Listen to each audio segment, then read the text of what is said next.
அதாவது அல்லாஹ் கொடுக்கக்கூடிய அந்த இயற்கையான மௌத்து அல்லாத தற்கொலை செஞ்சுக்கிறவங்க அல்லது ஏதாவது ஆக்சிடென்ட்ல மௌத்தா போறவங்க அவங்க எல்லாம் பேய்களா வருவாங்களான்னு கேட்டுக்கிறாங்க. அதெல்லாம் கண்டிப்பா வரமாட்டாங்க. யாரா இருந்தாலும் சரி, எப்படி மௌத்தா போனாலும் சரி, அவர்கள் எல்லாம் பேய்களாகவோ ஆவிகளாகவோ உலகத்துக்கு வரமாட்டாங்க. அதே போல இன்னொரு கொள்கையும் சொல்லிக்கிறேன். சில பேர் மையத்து 3வது அன்னைக்கு வீட்டுக்கு வரும், விளக்கேற்றி வைங்க அப்படின்னு சொல்லுவாங்க. அதெல்லாம் குஃப்ர், இறை நிராகரிப்பு.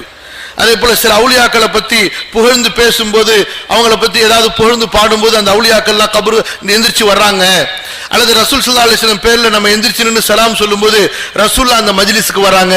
இதெல்லாம் இறை நிராகரிப்புடைய பாவங்கள், குஃப்ருடைய பாவங்கள்.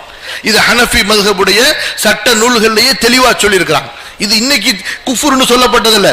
இது எப்ப நம்பிக்கை இப்படி வந்துச்சோ அப்பயே இதெல்லாம் குஃப்ர் என்று உலமாக்களால் தெளிவுபடுத்தப்பட்ட விஷயங்கள். அப்படிலாம் நம்ப கூடாது.